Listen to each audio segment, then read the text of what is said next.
విజ్ఞాపన రీతిగా జ్ఞాపకం చేయబడతా ఉంది. ఈ మొదటి వచనంలో యెహోవా యందు నాకు మహా బలము కలిగెను, నీ వలన రక్షణను బట్టి సంతోషిస్తూ ఉంటున్నానని అన్న తన యొక్క విజ్ఞాపన చేత ఆరంభించింది. అయినప్పటికీ కూడా ప్రభువుని ఆరాధిస్తూ వస్తుంది. కారణం ఏంటంటే మొదటి అధ్యాయంలో తనకు ఉన్నటువంటి కొరత, తను ఏ విషయంలో అయితే సంవత్సరంలో తరబడి తను విజ్ఞాపన చేస్తూ వచ్చిందో దాంట్లో ప్రభు తనకు చేసినటువంటి మేళ్లను జ్ఞాపకం చేసుకుని ప్రభువుని ఎంతగానో ఆరాధించిందిగా ఉంటుంది. అందుకనే ఆమె ఇక్కడ మొదటి వచనంలో చెప్తా వచ్చినప్పుడు యెహోవా యందు నాకు మహాబలము కలిగెను, దేవుని యందు తనకు బలము కలుగుతా వచ్చిందని జ్ఞాపకం చేయబడతా ఉంది. జ్ఞాపకం చేయబడటం మాత్రమే కాకుండా ఆమె ప్రభువుని బట్టి సంతోషిస్తా ఉంది. కారణం ఏంటంటే ప్రభు తన జీవితంలో చేసినటువంటి మహోపకారమైన కార్యము అనగా రక్షణ కార్యమును బట్టి ఆమె ఎంతగానో సంతోషించి మాటలు పలుకుతా వచ్చింది. ఇందాక వచ్చినప్పుడు 2-3 ప్రార్థన చేస్తా వచ్చారు. గత 22 సంవత్సరాలుగా ఏం చేసినాడు? ప్రభు మమ్మల్ని కాపాడుతా వచ్చినాడు.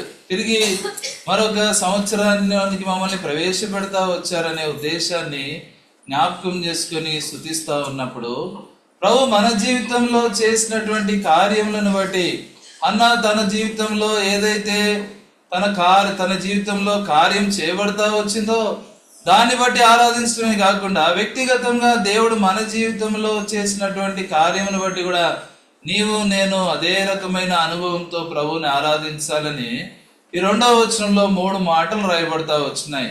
ఆ 3 మాటల ద్వారా మన అనుభవం కూడా జ్ఞాపకం చేసుకుని ఉదయకాలం నా ప్రభువుని మనము ఆరాధిస్తాం. చూడండి 2వ వచనంలో మొట్టమొదటి మాట చదవండి. మొట్టమొదటి మాట ఏం రాయబడతా వచ్చింది? యెహోవా వంటి పరిశుద్ధ దేవుడు ఒకడును లేడు. యేసు క్రీస్తు ప్రభువారి యొక్క జీవితం గాని ఆయన భౌతిక సంబంధమైన ఈ లోకంలోనికి వచ్చినప్పుడు జీవించినటువంటి జీవితంలో ఏ మాత్రం కూడా పరిచయం లేనప్పటికీ కూడా ఆమె చెప్పినటువంటి మొట్టమొదటి మాట ఏంటంటే యెహోవా వంటి పరిశుద్ధ దేవుడు ఒకడును లేడు. కారణం ఏంటంటే ఈ లోకంలో దేవతలు దేవుళ్ళు అనేబడేవారు ఎన్నో మంది కోట్ల కొలది ఉన్నప్పటికీ కూడా ఆయన వంటి పరిశుద్ధ దేవుడు ఒక్కడు కూడా లేడని నీవు నేను జ్ఞాపకం చేసుకుని ప్రభుని ఆరాధించే వారంగా ఉండాలి. కారణం ఏంటంటే చూడండి, నిర్గమాకాండం 15వ అధ్యాయం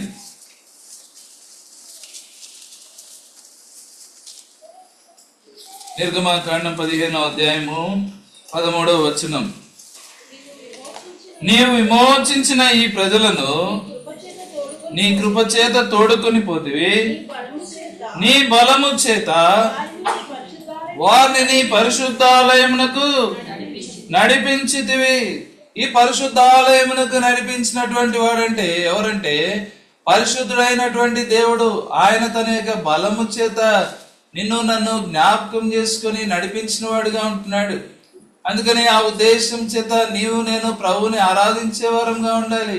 కారణం ఏంటంటే యెహోవా వంటి పరిశుద్ధ దేవుడు ఒకడును కూడా లేడనే సంగతి మనకు జ్ఞాపకం చేయబడతా వచ్చింది. అందుకనే ఈ పరిశుద్ధుడైన దేవుడు అడిగేటువంటి ప్రశ్న ఏంటంటే చూడండి, యెషయా గ్రంథం 40వ అధ్యాయం. యెషయా గ్రంథం 40వ అధ్యాయము 25వ వచనం. నీవు ఇతనితో సమానుడవని మీరు నన్ను ఎవరికి సాటి చేదురు? ఎవరు అడుగుతున్నారక?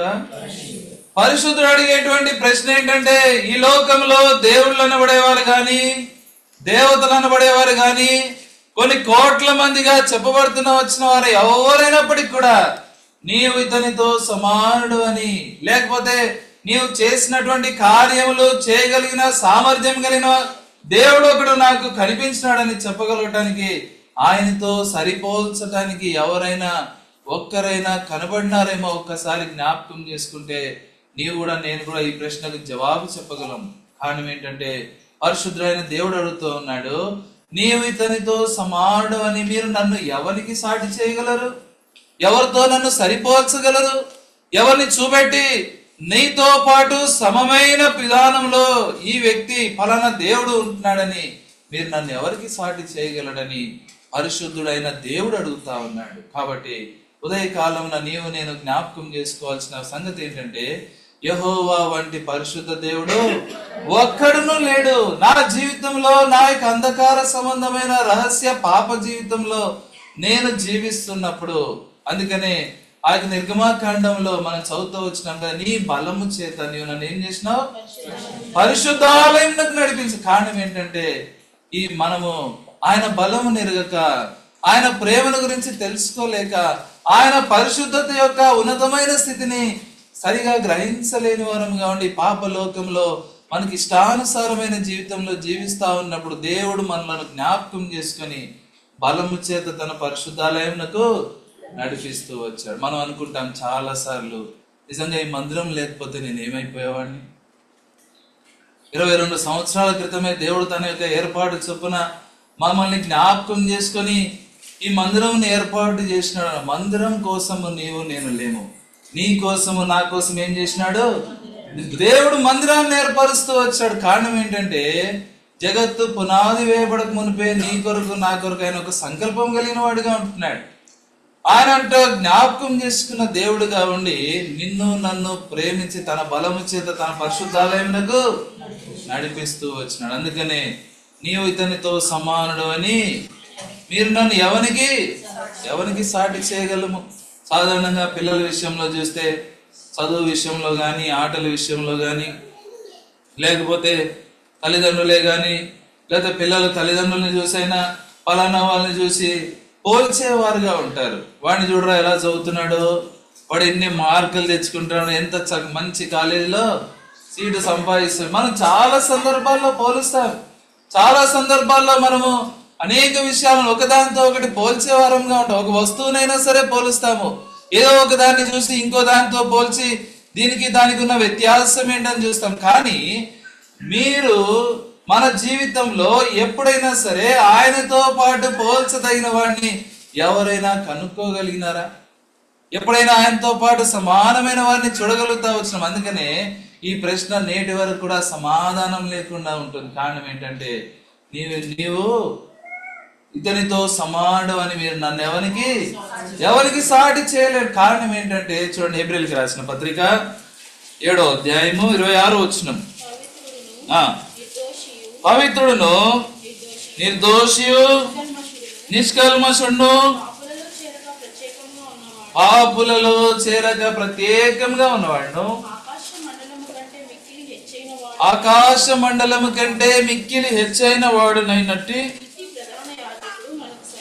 ఇట్టి ప్రధాన యాజకుడు మనకు సరిపోయినటువంటి వాడు. తెలుగులో అయితే పవిత్రుడు అని రాసింది, కానీ ఇంగ్లీష్ బైబిల్ ఏమని చదవండి. ఎవరైనా ఉందా ఎవరి దగ్గరైనా? చదవండి.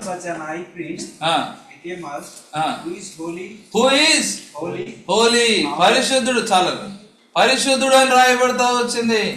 కాబట్టి ఇట్టి ప్రధాన యాజకుడు పరిశుద్ధుడైనటువంటి వాడు, ఎవరితో కూడా సమానమైన స్థితిలోనికి తగ్గించబడినటువంటి వాడు, మనకు సరిపోయిన స్థానంలోనికి వచ్చాడు. కారణం ఏంటంటే, పాపులలో చేరక ప్రత్యేకంగా ఉన్నవాడు.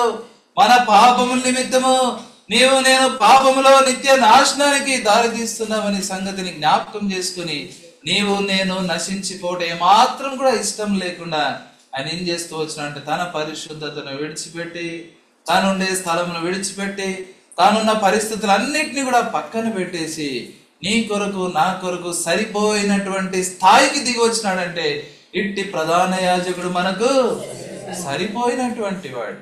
కాబట్టి అందుకనే పేతురు రాసిన మొదటి పత్రికలో మాట రాయబడతా వచ్చింది. చూడండి, మనకు బాగా పరిచయమైన మాటే. పేతురు రాసిన మొదటి పత్రిక 1వ అధ్యాయము 14-16 వచనాలు కలిసి ఉంటున్నాయి. నేను పరిశుద్ధుడై ఉన్నాను గనుక మీరును పరిశుద్ధులై ఉండవాలని రాయబడి ఉన్నది. కారణం ఏంటంటే, ఆయన పరిశుద్ధుడు గనుక నీవు నేను కూడా పరిశుద్ధంగా జీవించాలని ఆయన తలుస్తూ వచ్చాడు. నీవు నేను పాపులలో చేరిపోతూ వచ్చినాము, పాపములో నిత్య నాశనమునకు దారి తీసేటువంటి పరిస్థితుల్లో ఉంటున్నాం. అయితే ఆ పాపపు స్థితి నుంచి ఆయనలో ఉన్నటువంటి పరిశుద్ధమైన లక్షణాలు, ఆయనకున్నటువంటి పరిశుద్ధమైన జీవితము, ఆయనకున్నటువంటి పరిశుద్ధమైనటువంటి నడవడిలోనికి నిన్ను నన్ను తీసుకురావటానికి కొరకై ఆయన మనలను జ్ఞాపకం చేసుకున్న వాడిగా ఉంటున్నాడు. ఆయన మనల్ని ప్రేమించిన వాడిగా ఉంటున్నాడు. ఎట్లా అంటే చూడండి, ఇదే పేతురు రాసిన మొదటి పత్రిక 2వ అధ్యాయము 9వ వచనం. మీరు చీకటిలో నుండి ఆశ్చర్యకరమైన తన వెలుగులోనికి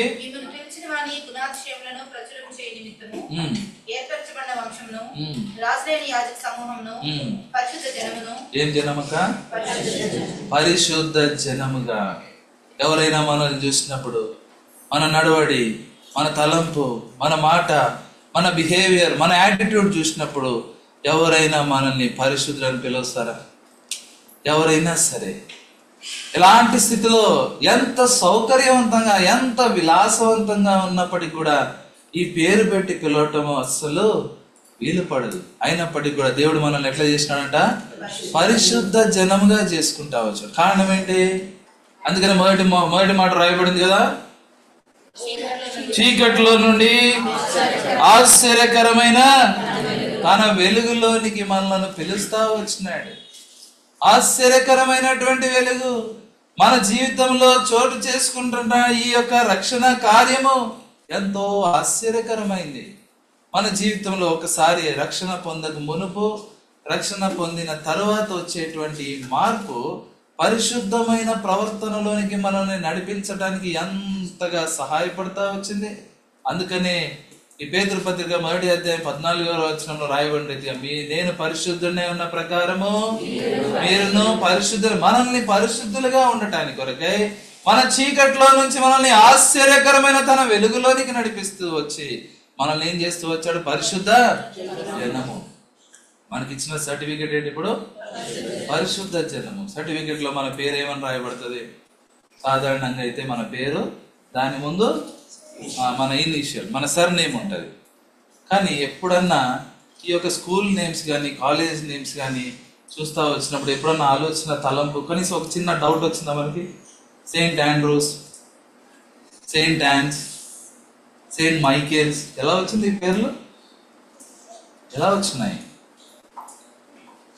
నిజంగా మన ప్రభు మనల్ని చూస్తూ వచ్చినప్పుడు, మనల్ని జ్ఞాపకం చేసుకున్నప్పుడు, రక్షణ పొందిన తర్వాత మనల్ని చూసినప్పుడు మన పేరు ముందు కూడా పరిశుద్ధుడు, పరిశుద్ధుడు, పరిశుద్ధుడని, పరిశుద్ధురాలని ప్రభు చూస్తా వస్తున్నాడనే సంగతి కనుక నీవు నేను జ్ఞాపకం చేసుకున్నట్లయితే, పరిశుద్ధ జనముగా నీవు నేను చేయబడినామనే సంగతి గుర్తు తెచ్చుకొని ప్రభు నీవు నేను ఏం చేయాలా? ఆరాధించి కారణం ఏంటంటే ఆయన పరిశుద్ధుడై ఉన్న ప్రకారము నీవు నేను పరిశుద్ధులుగా ఉండట కొరకై మన చీకటిని ఆయన తీసివేసి తన వెలుగులోనికి నడిపించి మనల్ని ఏం చేసుకున్నాడు? పరిశుద్ధ జనముగా చేసుకుంటా వచ్చాడు. పరిశుద్ధ ఆలయంలోనికి నడిపిస్తా వచ్చాడు. పరిశుద్ధ ప్రజల మధ్యలో మనల్ని కూర్చుండబెడతా వచ్చాడు. ఆయన తప్ప వేరొక పరిశుద్ధ దేవుడు ఒకడును లేడనే సంగతి నీవు నేను జ్ఞాపకం చేసుకోవటానికి ప్రభు ఎంతగా మనల్ని విషయంలో ఆలోచన కలిగి ఉంటా వచ్చాడు. ఎంతగా మనల్ని ప్రేమించినాడు. ప్రభు యొక్క శిలువ కార్యము, ప్రభు యొక్క రక్తం అందుబాటులో లేకముందే ఆ యొక్క హన్న ఎంతగా ప్రభు గురించి ఎంతగా తెలుసుకుంటా వచ్చింది. ప్రభు యొక్క ఉద్దేశంలో ఎంతగా ఆమె గ్రహిస్తా. అందుకని ఆమె చెప్తా వచ్చినప్పుడు యెహోవా వంటి పరిశుద్ధ దేవుడు ఒకడును లేడని అంత గట్టిగా చెప్పగలటానికి కారణం ఏంటంటే ప్రభు యొక్క ప్రేమ హృదయంలో నింపబడతా వచ్చింది. ప్రభు మన జీవితంలో కలిగి ఉంటున్న సంకల్పాన్ని బట్టి, ఆయన మన జీవితంలో కలిగి ఉన్నటువంటి ఉద్దేశాన్ని బట్టి ఉదయకాలంలో యెహోవా వంటి పరిశుద్ధ దేవుడు ఒకడును లేడనే సంగతిని అనుభవపూర్వకంగా నీవు నేను కూడా ప్రభుని ఆరాధించటకు ఉపయోగించవలసిన వారంగా ఉంటుంది. అందుకనే నిర్గమాకాండంలో చదివిన భాగంలోనే దాని పై మాటలో చూస్తే చూడండి, 15వ అధ్యాయం పై మాటలో 11వ వచనం,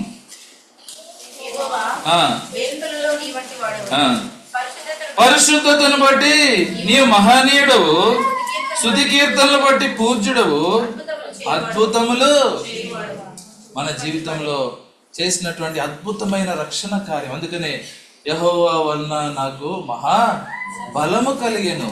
ఆమె కలిగినటువంటి బలం ఏంటంటే ఈ రక్షణ కార్యం తన జీవితంలో చోటు చేసుకునేసరికి, తన జీవితంలో కలిగిన మార్పును బట్టి ఆమె ఇంకా ఏమాత్రం కూడా మౌనంగా లేకుండా ఏం చెప్తా వచ్చింది? దేవునికి కృతజ్ఞతాస్తుతులు చెల్లిస్తా వచ్చింది. చివరి పాటలో మనం కూడా పాడినాం. ఏం పాడినాం? కృతజ్ఞత. 4వ చరణంలో ఏముంది? ఏమో చూస్తే తప్ప మాకు తెలియదు కదా.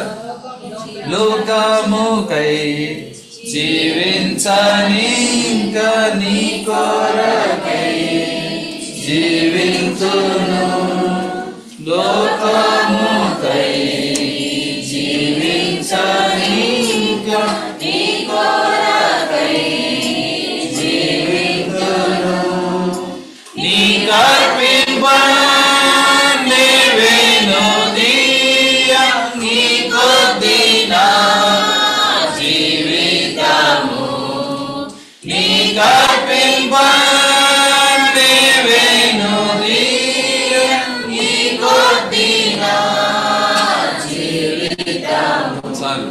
ఏంటంటే నీకు అర్పింపను నే వెనుదీయను. కారణం ఏంటంటే యెహోవా వంటి పరిశుద్ధ దేవుడు ఒకడు కూడా లేడనే సంగతి నీవు నేను అనుభవపూర్వకంగా ఎరిగిన వారమై మన యొక్క కృతజ్ఞతలు అర్పిద్దాం. 2వ మాట చూడండి, మొదటి సమూయేలు గ్రంథము 2వ అధ్యాయం 2వ వచనమా, నీవు తప్ప మరి ఏ దేవుడును.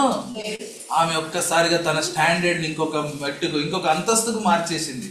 మొట్టమొదటి కారణం ఏంటంటే మొట్టమొదటి మాటలో యెహోవా వంటి పరిశుద్ధ దేవుడు ఒక్కడును లేడని. ఇక్కడ కూర్చున్న వారిలో 100 మందిలో ఫస్ట్ ర్యాంక్ ఎవడంటే ఒక్కడు టక్మని చేయవచ్చు. అవునా? అదే ఒకేసారి అందరూ ఫస్ట్ ర్యాంక్ అని చెప్పగలమా? చెప్పలేము. లేకపోతే ఉన్నవాడు మాత్రమే మొదటి ర్యాంక్, ఇంకెవ్వడు లేడు ఇక్కడ అంటే ఒప్పుకుంటామా? ఒప్పుకోలేము. కానీ యెహోవా వంటి పరిశుద్ధ దేవుడు ఒకడును లేడని చెప్పడం మాత్రమే కాకుండా తన యొక్క స్థాయిని ఎంత ఉన్నతంగా పెంచిందంటే ఏమని చెప్తా ఉంది 2వ మాటలో, నీవు తప్ప మరి ఏ దేవుడును లేడు. కారణం ఏంటి? చూడండి, యెషయా గ్రంథం 45వ అధ్యాయం. యెషయా గ్రంథం 45వ అధ్యాయము 5వ వచనం,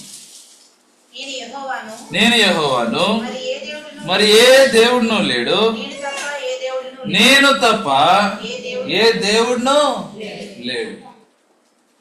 ఇదే అధ్యాయంలో 18వ వచనం, ఆకాశములకు సృష్టికర్తగు యెహోవాయే దేవుడు స్థిరపరచెను, నిరాకారంగా ఉండునట్లు దాన్ని సృజింపలేదు, నివాస స్థలమగునట్లుగా దాన్ని సృజించెను. ఆయన సెలవిచ్చినదేమనగా యెహోవాను నేనే మరి ఏ దేవుడును లేడు. ఈ వాక్య భాగమును బట్టి నీవు నేను గ్రహించి అనుభవపూర్వకంగా తెలుసుకోవాల్సిన మాట ఏంటంటే ఆకాశములకు సృష్టికర్త ఆయనే సమస్తమును సృష్టించినాడు, దాన్ని ఏర్పరుస్తూ వచ్చాడు, దాన్ని రూపొందిస్తూ వచ్చాడు. అంత మాత్రమే కాకుండా ఆయన తప్ప ఏ దేవుడు లేడనే సంగతిని మనము ఖచ్చితంగా 100కి 100% నమ్మాల్సిందే. కారణం ఏంటంటే ఇదే ప్రాంతంలో ఎంత మంది ఉన్నప్పటికీ కూడా నిన్ను ఎంతగా దేవుడు ఏర్పరచుకున్నాడంటే ఈ 45వ అధ్యాయం 3వ వచనం చూడండి, పేరు పెట్టి నిన్ను పిలిచిన ఇశ్రాయేలు దేవుడినైనా యెహోవాను. చాలమ్మా, పేరు పెట్టి ఏం చేసినాడంట? పిలుస్తూ వచ్చాడు. ఆకాశములకు సృష్టికర్త, భూమిని దాంట్లో ఉన్న సమస్తమును కూడా రూపొందించిన వాడు, దాన్ని ఏర్పరిచిన వాడు, దానికి సరిహద్దులను కూడా నియమించినటువంటి వాడు. ఇంత గొప్ప దేవుడు ఏం చేస్తా వచ్చు అంటే నిన్నేం చేసినాడు? పేరు పెట్టి పిలుస్తా వచ్చు. అందుకనే ఆ పాటలు రాసే వారు ఎంతో చక్కగా పాటలు రాదు. పేరు పెట్టి నన్ ప్రేమతో పిలచి కరుణతో నీ సొత్తుగా నన్ను చేసి, పేరు పెట్టి నన్ ప్రేమతో పిలచి కరుణతో నీ సొత్తుగా నన్ను చేసి, అరమారలేక నన్ను ఆదరించి అరమా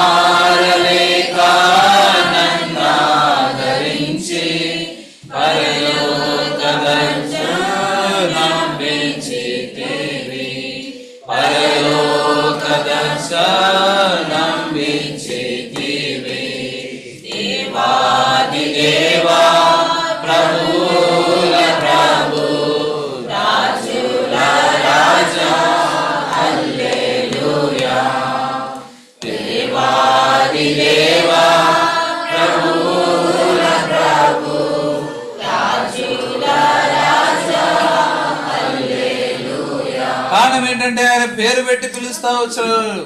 ఆయన ఎందుకు పేరు పెట్టి పిలుస్తా వచ్చిన అంటే నీ అందు సంకల్పం కలిగిన వాడే. జగత్తు పునాది వేయబడకే ముందే, ఈ యొక్క మందిరం యొక్క పునాది వేయబడక మునిపే ఈ స్థానంలో నీవు ఉండాలనే ఉద్దేశంలో ఆయన కలిగి ఉన్న కారణం చేత ఈరోజు నీవు నేను ఇక్కడ ప్రభుని ఆరాధించగలుగుతా వచ్చినాం. అందుకని ఎట్లా పేరు పెట్టి పిలుస్తా వచ్చినాడు. ఆయన చేసినటువంటి ప్రతి కార్యం కూడా అద్భుతంగానే అనిపిస్తుంది. అందుకనే కీర్తనకారుడు కూడా చూడండి 86వ కీర్తన 9వ వచనం. 86వ కీర్తన 9వ వచనం. ప్రభువా దేవతలలో నీ వంటి వాడు లేడు, నీ కార్యములకు సాటి అయినా కార్యములు లేవు. కారణం ఏంటంటే మన జీవితంలో దేవుడు ఒక్కొక్కరికి వ్యక్తిగతంగా ఎంత అద్భుతంగా పనిచేస్తూ వచ్చాడు. ఒక్కొక్కరి జీవితంలో ఒక్కొక్క కోణంలో ఎలాంటి పరిస్థితుల్లో దేవుడు మనల్ని జ్ఞాపకం చేసుకుని రక్షించినాడో ఆ విషయాలను గుర్తు చేసుకున్నట్లయితే మనం కూడా ఈ మాట చెప్పగలుగుతాం. ప్రభువా దేవతలలో నీ వంటి వాడు ఒకడును లేడు. కారణం ఏంటంటే నీవు చేసినటువంటి కార్యములకు సమానమైనవి గాని దానికి మించినవి గాని అలాంటి సాటి అయిన కార్యములు గాని ఎవరు కూడా చేయలేరు. కారణం ఏంటంటే నీవు మాత్రమే దేవుడు, నీవు తప్ప వేరొక దేవుడే లేడు. రెండు మాటలు చూసేసరికి టైం అయిపోయింది. నాకు తెలిసి నేను కొంచెం ఫాస్ట్గానే వెళ్తున్నాను. చివరి మాట చూసి ముగించుకుందాము క్లుప్తంగానే. చూడండి 3వ మాట, మన దేవుని వంటి ఆశ్రయ దుర్గం ఏదియో. ఈ మాట కనీసము దాని గురించి తలుచుకుంటేనే దేవుడు ఎంతగా మన జీవితంలో ఎన్ని పరిస్థితుల్లో ఆశ్రయ స్థానంగా ఉంటా వచ్చాడు. ఎన్నిసార్లు దేవుడు మనల్ని కాపాడుతూ వచ్చాడు. మనం జన్మించిన జన్మదినం నుంచి ఇంతవరకు ఎన్ని ప్రమాదాల్లో, ఎన్ని ఆటంకాల్లో, ఎన్ని అనారోగ్య పరిస్థితుల్లో, ఎన్ని మనం తట్టుకోలేని పరిస్థితుల్లో, ఇంకా నా జీవితంలో రేపు తెల్లారదేమో అనుకున్నప్పుడు కూడా దేవుడు మనల్ని ఎంతగా జ్ఞాపకం చేస్తున్నాం. కారణం ఏంటంటే ఆయన వంటి ఆశ్రయదుర్గము ఏది కూడా లేదు. అందుకనే దావీదు తన యొక్క వ్యక్తిగత అనుభవం ద్వారా నేర్చుకున్నాడు. అందుకని ఒక మాట అంటాడు చూడండి కీర్తన 18వ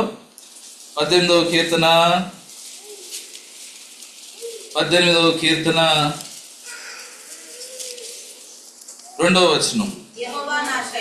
యెహోవా నా శైలము, నా కోట, నన్ను రక్షించువాడు, నా కేడము, నా రక్షణ శృంగము, నా ఉన్నత దుర్గము, నా దేవుడు, నేను ఆశ్రయించి ఉన్న నా దుర్గము. కారణం ఏంటంటే యెహోవా వంటి ఆశ్రయ దుర్గం ఏది లేదంటానికి గల కారణం ఏంటంటే ఈ యొక్క 2వ వచనంలో దావీదు కనీసం 5 విషయాల్లో నా అని సెలవిస్తా ఉన్నాడు. ఏం మాట్లాడంటే చూడండి, మొట్టమొదటిది నా శైలము, నా కోట, నా కేడము, నా రక్షణ శృంగము, నా ఉన్నత దుర్గము. ఈ 5 విషయాలు 5 అంచెల భద్రతను జ్ఞాపకం చేస్తా ఉంది. ఈ లోకంలో కేవలం అత్యంత ప్రాముఖ్యమైన వాళ్ళకి మాత్రమే, అంటే దాదాపు చీఫ్ మినిస్టర్ రేంజ్ లో ఉన్న వాళ్ళకి మాత్రమే ఈ 5-fold సెక్యూరిటీ ఉంటుంది. ఇంకా 7-foldకి వెళ్ళాలంటే ప్రైమ్ మినిస్టరే అవ్వాలి. ఎవరైనా ఉన్నారు అట్లా? నేను చీఫ్ మినిస్టర్ అని ఎవరైనా అనగలరా? కానీ అంత సెక్యూరిటీ ప్రభు మనకు అనుగ్రహిస్తున్నాడు. అందుకనే నీవు నేను ఆరాధించగలదు యెహోవా వంటి ఆశ్రయ దుర్గం ఏది లేదని చెప్పడానికి గల కారణం ఏంటంటే ఈ 5-fold సెక్యూరిటీ. ఈ 5 విషయాలకి 5 అర్థాలు ఉంటున్నాయి. మొట్టమొదటి చూసినట్లయితే నా శైలము, శైలం అంటే ఏ హాని దరి చేరినటువంటి పొజిషన్ అన్నమాట. రెండోది చూసినట్లయితే నా కోట, కోట శత్రువు నుంచి భద్రతనిచ్చేది. ఎంతమంది చూసినారు గోల్కొండ కోట? హైదరాబాద్ లో ఉండి ఆ మాత్రం చూడలేమా అనుకుంటాం కదా. పాపం 20 ఏళ్ళు వచ్చి హైదరాబాద్ వచ్చి కూడా చూడని వాళ్ళు చాలా మంది ఉన్నారు. కోట ఎప్పుడైతే చూసారా లేదా? ఎవరో అంటున్నారు, అంటే చూడలే. ఆ కోట బౌండరీ వాళ్ళు చూడండి ఈ మాత్రం ఉంటుంది, కనీసం ఈ మాత్రం. ఒక కారు లేకపోతే ఒక బండి, ఒక బండి వెళ్ళే అంత ప్లేస్ ఉంటుంది దాని మీద. అది ఇన్ని వందల ఏండ్లు అయిపోయినప్పటికీ కూడా ఇంత స్ట్రాంగ్ గా ఉందంటే ఆ దినాల్లోనే ఎట్లుండాలి అది? దాన్ని క్రాస్ చేసి వచ్చే పరిస్థితే లేనటువంటి, శత్రువు నుంచి భద్రత ఇచ్చేటువంటిదే కోట అంటున్నాడు. మూడోది చూసినట్లయితే నా కేడెం అంటే నాశనం నుంచి కాపాడేటువంటిది. నాశనం అంటే కొన్నిసార్లు మనకి బయట నుంచి వచ్చే వెపన్స్ కనపడతాయి కానీ ఇంటర్నల్ గా అండర్ వచ్చినాయి కనపడవు. కరోనా ఎంతమందికి అనిపించింది? ఎంతమందికి అనిపించింది? వచ్చింది మనకి, కంటికి కనిపిస్తుందా? రాదు. అది వచ్చి మనం తీసుకుపోయినా మనకు కనపడదు. అలాంటి కేడం ఏం చేస్తుందంటే కంటికి కనిపించని శత్రువుతో కూడా పోరాడి మనకి భద్రతనిచ్చేటువంటిది. నాలుగోది చూసినట్లయితే నా రక్షణ శృంగం అంటే బలము, శక్తిని జ్ఞాపకం చేస్తాను. హార్న్ బలమును, దేవుని యొక్క బలము, దేవుని యొక్క శక్తి మనల్ని ఎంత ప్రొటెక్ట్ చేస్తుంది అనేది మనం జ్ఞాపకం చేస్తాం. ఐదోది చివరిది చూసినట్లయితే నా ఉన్నతమైన దుర్గం అంటే శత్రువు ఏమాత్రం అందుకోలేనంటి హై ప్లేస్ అన్నమాట. ఇంత 5-fold సెక్యూరిటీలో ప్రభు మనల్ని కాపాడుతున్నాడు కాబట్టి ఈ రోజు మనము చక్కగా 22 సంవత్సరాలు ప్రభువా మమ్మల్ని యొక్క నీడలో కాపాడుతూ వచ్చినావు, అందును బట్టి నేను నీకు కృతజ్ఞతాస్తుతులు. ఎంతటి ఆశ్రయదుర్గం! దేవుని మందిరంలో దేవుడు ఇచ్చేటువంటి ఆ ప్రొటెక్షన్ ని జ్ఞాపకం చేసుకున్నట్లయితే నేను కూడా ఈ మూడవ మాటను బట్టి ఏమని ఆరాధిస్తామంటే యెహోవా అంటే ఆశ్రయదుర్గము ఏది లేదు. ఈ 3 మాటలు ఒకసారి చెప్పుకొని మనం ఆరాధనలో ప్రవేశిస్తాం. అందరం కలిసి చెప్దామా? మొట్టమొదటి మాట యెహోవా వంటి పరిశుద్ధ దేవుడు ఒకడు లేడు. రెండవ మాట నీవు తప్ప మరి ఏ దేవుడునూ లేడు. మూడవ మాట యెహోవా వంటి ఆశ్రయదుర్గము ఏది లేదు. అటువంటి అనుభవంతో ప్రభువుని ఆరాధించడానికి ప్రభు మనకు సహాయం చేయాలి. యోహాను సువార్త 6వ అధ్యాయము 54వ వచనం. నా శరీరము తిని నా రక్తము త్రాగువాడే నిత్య జీవము గలవాడు, అంత్య దినమున నేను వానిని లేపుదును. ప్రభు యొక్క శరీరము, ప్రభు యొక్క రక్తము వారం తర్వాత వారము మన మధ్యలో ఉంచబడతా వచ్చినప్పుడు ప్రభు యొక్క ఆజ్ఞ ఏంటంటే ఆయన యొక్క శరీరమును తినాలి, ఆయన యొక్క రక్తము త్రాగాలి. విశ్వాసులంగా చేయబడిన తర్వాత లేకపోతే మందిరానికి వచ్చిన మనకు ఈ మాట పెద్ద ఇబ్బందికరంగా అభ్యంతరంగా అనిపించదు. కానీ ఎవరైతే మొట్టమొదటిసారి మందిరానికి వస్తున్నారో లేకపోతే మొట్టమొదటిసారి మాట వింటున్నారో అప్పుడు వారికి ఏమనిపిస్తుంది? ఈ మాట అభ్యంతరంగా అనిపిస్తుంది. రక్తము తాగటం ఏంటి? శరీరమును తినటము మనకి అలవాటే కదా. ప్రతి ఆదివారం కోడో మేకో అయితే తినేస్తాం, మాంసం తినేస్తాం. కానీ ఇక్కడ మనిషి యొక్క శరీరము, మనిషి యొక్క రక్తం అనేసరికి వాళ్ళు గొప్ప అభ్యంతరం ఆరంభించబడతా వచ్చు. ఈ మనుషుడు ఏ రీతిగా తన యొక్క శరీరమును తిననివ్వగలడు, తన యొక్క రక్తమును త్రాగనివ్వగలడు అని చెప్పి వారు ఎంతగానో సడిగిన వారుగా ఉంటున్నారు. వారు ఎంతో అభ్యంతర పడతా వచ్చినారు. చూసినట్లయితే ఈ మాట చూడండి, 6వ అధ్యాయము 41వ వచనం. 6వ అధ్యాయం 41. నేను పరలోకము నుండి దిగి వచ్చిన ఆహారమని ఆయన చెప్పినందున యూదులు ఆయన గురించి సనుక్కొనుచు యేసు కాడా, తల్లిదండ్రులు మనం ఎరుగుదుము కదా, నేను పరలోకము నుండి దిగి వచ్చి ఉన్నానని ఈయన ఎలాగో చెప్పుచున్నాడని, ఈయన ఎలాగో చెప్పుకొనుచున్నారని చెప్పేదానికన్నా ముందే 41వ వచనం వచ్చేసరికి వాళ్ళు ఏం చేస్తున్నారంట?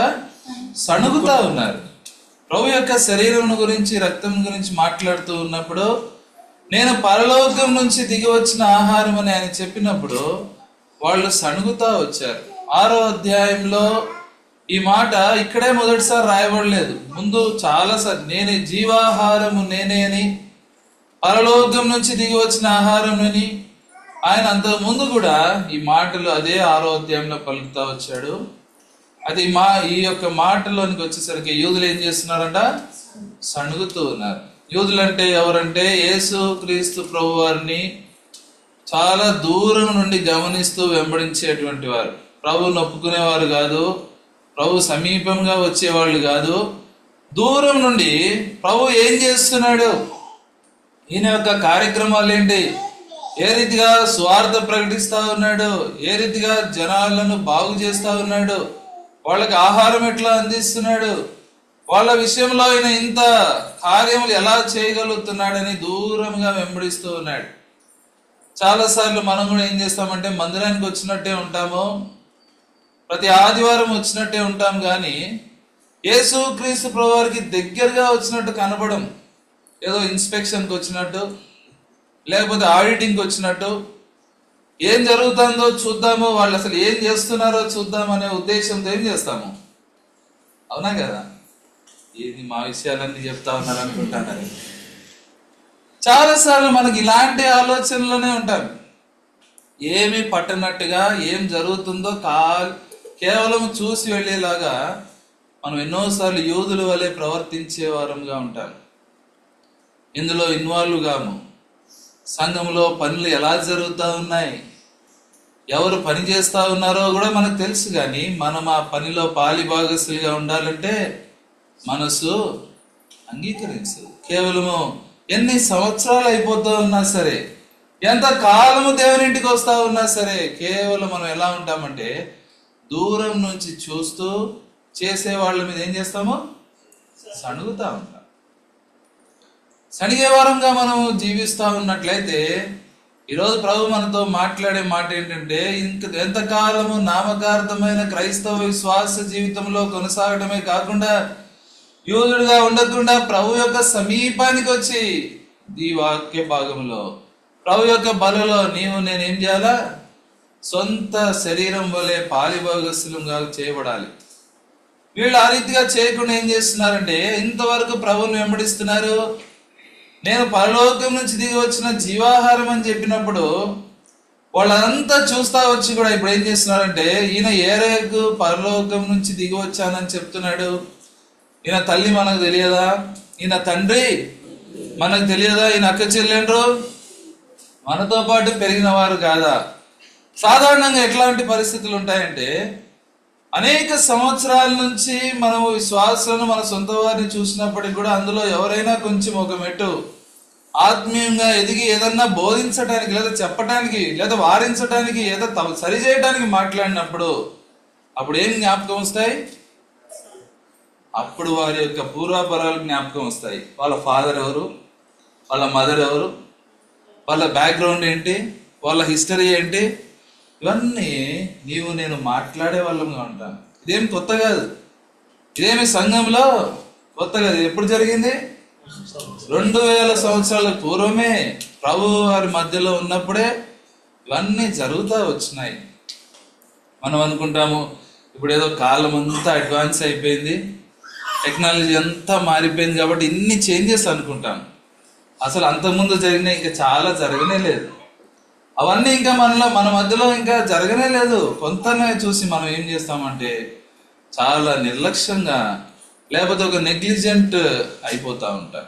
కానీ ఈ మధ్యాహ్న కాల సమయంలో ప్రభు మనకు జ్ఞాపకం చేసేది ఏంటంటే ఆయన యొక్క శరీరంలోని తిని ఆయన రక్తంలోనూ త్రాగిన వాడే నిత్య జీవం గలవాడు. ఈ యొక్క నిత్య జీవంలో మనం ప్రవేశించాలంటే కేవలం ఈ యొక్క యూదుల వల్లే ఉండకూడదు. ఇంకో గుంపు ఉంది చూడండి, ఇదే 60వ వచనం, యోహాను సువార్త 6వ అధ్యాయము 60వ వచనం. కఠినమైన మాట ఇది ఎవడు వినగలడని చెప్పుకొని యేసు తన శిష్యులు దీనిని చాలా 60వ వచనంలో చూసినట్లయితే ఆయన శిష్యుల్లో అనేకులు ఈ మాట విన్నారండి. ఏ మాట? నా శరీరంను తినాలి, నా రక్తంను త్రాగాలి అన్నప్పుడు ఈ మాటలన్నీ విన్న తరువాత ఆయన శిష్యులు ఏం మాట్లాడుతున్నారు? ఇది కఠినమైన మాట. సాధారణంగా శిష్యులు అంటే మనకు గుర్తొచ్చే సంఖ్య ఎంత? 12 మంది. మన ఇక్కడ అనేకులను రాయబడింది, దాని తర్వాత చూద్దాము. అయితే ఆయన శిష్యుల్లో అనేకులు ఏం చేస్తా వస్తున్నాడు? ఇది కఠినమైన మాట. విశ్వాసులమైన మనకి ఏదన్నా సరే ఒక మాట కఠినంగా చెప్పబడినట్లయితే నీవు నేను ఎలా స్వీకరిస్తూ ఉంటున్నాము, దేవుని యొక్క మాటను ఎలా అంగీకరిస్తూ ఉంటున్నామో, దేవుని యొక్క బలలో పాలు పంపలు కలిగి ఉండటానికి, నీ జీవితము సరిగా మార్చబడటానికి క్రమమైన విధానంలో దేవుని యొక్క వాక్యము నేరుగా నీతో ప్రకటించినప్పుడు, ఖండితంగా ఆజ్ఞాపించినప్పుడు నీవు నేను దానికి ఎలా రెస్పాండ్ అవుతున్నాము. ఇది కఠినమైన మాట అని అక్కడితో విడిచిపెట్టినట్లయితే మన జీవితంలో ఏమాత్రం పని చేయకపోగా నీవు నేను ఫలభరితమైన స్థాయిలోనికి రాకుండా మనంతటా మనమే మన యొక్క అభివృద్ధిని ఆపివేసుకుంటా ఉన్నాం. కాబట్టి ఆయన శిష్యులు ఏం చేసినారంటే అనేకులు, ఇంకొక మాట ఉంది అక్కడ, కఠినమైన మాట, ఇది ఎవడు వినగలడు. ఒకవేళ వినటమే మనకి ఇష్టం లేకపోతే దాన్ని ఎలా చేయగలము? చేయాలంటే ముందు ఏం చేయాలా? వినాలి. ఎట్లా వినాలి? ఒక చెవితో వినాలి, ఇంకో చెవితో విడిచిపెట్టేయాలి. అంతేనా? అట్లనేనా వినేది? అట్లా వింటే మనకి ఏం ప్రయోజనం లేదు. అందుకని ఇది ఎవడు అంటే మనం చేయడానికి ఏమాత్రం వాళ్ళకి ఇష్టం లేదు. ఇది కఠినమైన మాట, ఇది ఎవడు వినగలడు. ఒకవేళ ఈ స్థాయిలో ఉన్నావేమో, ఎవరు వింటారు ఇంతసేపు? మరీ అంకుల్ ఏమో 40 నిమిషాలు అన్నాడు, ఇంకా రిలాక్సేషన్ కూడా ఇచ్చాడు, 1 గంట అయిపోద్దేమో, అసలే ప్రేమ విందని చెప్పారు, అది చల్లగా అయిపోద్దేమో. మన బాధ అంతా ఇట్లా ఉంటది. కానీ నీవు నేను దేవుని యొక్క మందిరం విషయంలోనికి వచ్చేసరికినే ఇంత నిర్దిష్టంగా టైంను పాటిస్తాము. మరి మిగతా విషయాల్లో మనం ఎలా మన యొక్క కాలాన్ని గడుపుతా ఉంటున్నాం? ప్రతిది కూడా మన జీవితంలో వాళ్ళలో పాలు పంపులు కలిగి ఉంటున్నాము, విశ్వాసంగా చెప్పబడుతున్నాము. దేవుని మందిరానికి వచ్చిన తర్వాత ప్రతి దాని విషయంలో మనం ఒక అకౌంట్ మెయింటైన్ చేస్తున్నాం. మనకు కనిపించవు చాలా విషయాలు, మనకు కనిపించవు, కానీ ఒక్కొక్క దానికి ఒక్కొక్క లెడ్జర్ ఉంటుందట. ఒక్కొక్క దానికి ఒక్కొక్క లెడ్జర్ అంటే ఒక అకౌంట్ ఉంటుంది.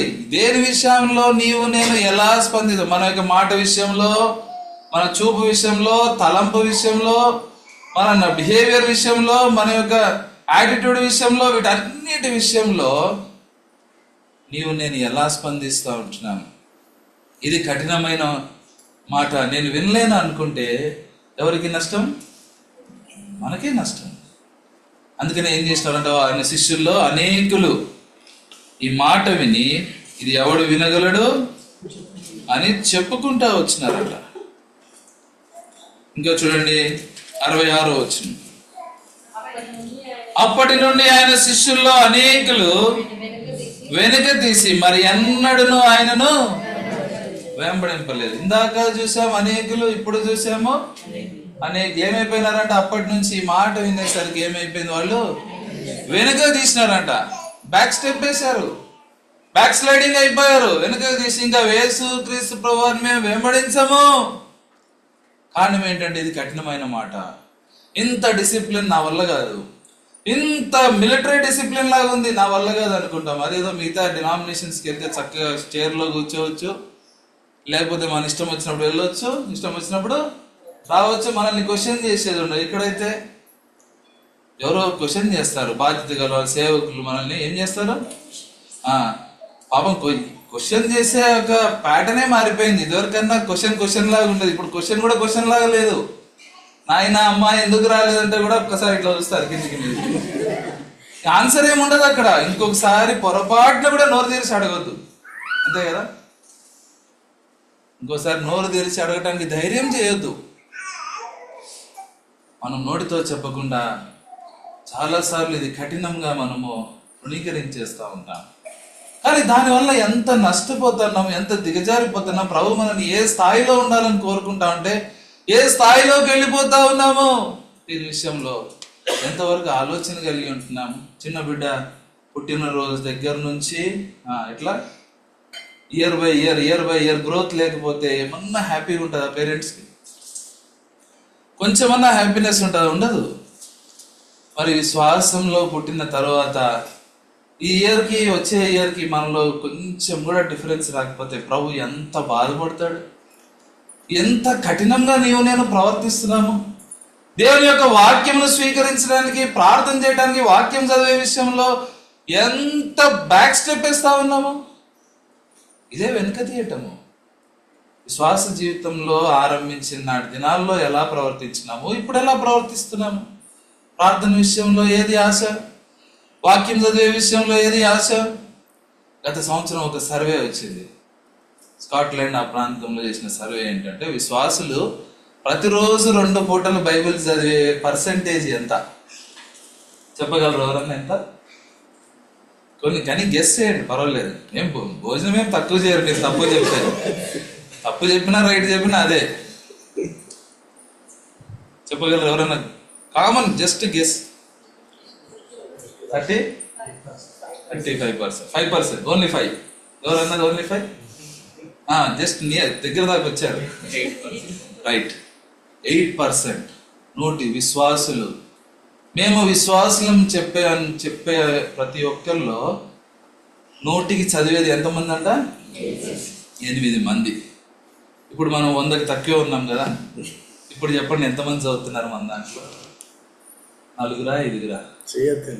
వద్దులేదు, మళ్ళీ ఇదొక బాధ. ఇంకోసారి ఇది రాని వద్దన్నా అని చెబుతాను. కనీసం అంటే ఒక 100లో 100 మంది లేము అంటే 4, 5 లెక్క ప్రకారం ఎక్కువ ఉంటే మంచిదే. కానీ నిజంగా ఇది మనకు ఎలా అనిపిస్తుంది అంటే, ఇవన్నీ బేసిక్ ఫండమెంటల్స్ గురించి మాట్లాడితే ఇది కఠినము, ఇవి మేము చేయలేము, రిలాక్సేషన్ కావాలి మాకు అంటున్నారు. మన పరిస్థితి ఎట్లా అయిపోయిందంటే, మాకు ఇందులో కొంచెం ఏం కావాలా, మనకి బాగా ఏంది 1+1 ఆఫర్స్ అలవాటు పడిపోయారు. ఇది కొంటే అది వస్తుంది కాబట్టి ఇది చేస్తే నాకు ఇంకో దాంట్లో ఇవాళ నేను ఎక్కువసేపు మందిరంలో పనిచేసే కాబట్టి నేను ఇవాళ వాక్యము చదవను, లేదా ఇవాళ ఈవినింగ్ మీటింగ్ ఉంది కాబట్టి ఫ్యామిలీ ప్రేయర్ క్యాన్సిల్. మీరు ఎవరు వినలేదా? ఇలా అంటే మీరు అనుకోబ్బా, మీరు చాలా ధన్యులబ్బా, మీరు మంచి డిసిప్లిన్లో ఉన్నట్టయితే. కాబట్టి ఆయన శిష్యులు అనేకులు ఏం చేసినారంట? వెనుకకు తీసినారు. ఎంతమంది ఆయన శిష్యులు? అనేకులు కాదు, నెంబర్ కూడా ఇచ్చారు. 12 కాదు. చూడండి, లూకాసు వార్త 10వ అధ్యాయం. ఈ సందర్భానికంటే ముందు ఎంతమంది శిష్యులు ఉన్నారో ఇక్కడ నెంబర్ ఇచ్చినాడు. లూకాసు వార్త 10:17. ఆ 70 మంది శిశువులు కాదమ్మా, శిష్యులు. ఆ 70 మంది ఇంగ్లీష్ మీడియం కదా, ఏం ప్రాబ్లం లేదు, అట్లనే అవుతాయి. ఆ 70 మంది ఎంతమంది? 70 మంది శిష్యుల్లో ఫైనల్ గా వచ్చేసరికి మనకి ఉన్న బాగా గుర్తున్న ఫిగర్ 12. అంటే ఇప్పుడు వెనకకి తీసిన మంది ఎంతమంది? 58 మంది.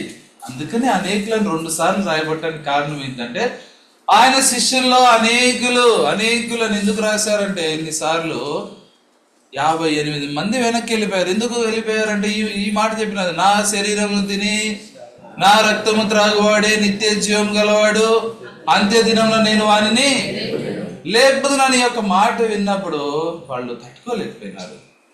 ఇది కష్టం, ఇది కఠినము, ఇది సణుగుతా వచ్చి ఏం చేసినారు? ఇప్పుడు అనేకులు వెనుకకు తీశారు. వెనుకకు తీసి ఇప్పుడు ఏమైపోయారంటే 12 మంది మాత్రమే మిగిలిపోయారు.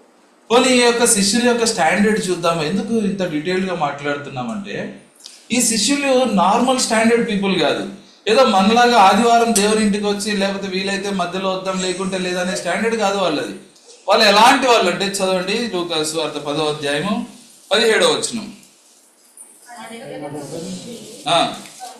సంతోషంతో తిరిగి వచ్చి, ప్రభువా, దయ్యములు కూడా నీ నామం వల్ల మాకు లోబడుచున్నవని చెప్పగా. ఇప్పుడు శిష్యుల యొక్క స్టాండర్డ్ అర్థమైపోవాలి మనకి. వాళ్ళ స్టాండర్డ్ ఏంటంట?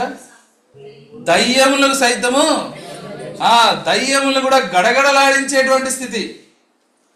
ఏదో నార్మల్ గా నాకులాగా ఎప్పుడో ఆదివారం వాక్యం చెప్పే పరిచర్య చేసి వెళ్ళిపోయడం కాదు, లేదా అంకుల్ లెక్క ఫుల్ టైం సర్వీస్ కాదు.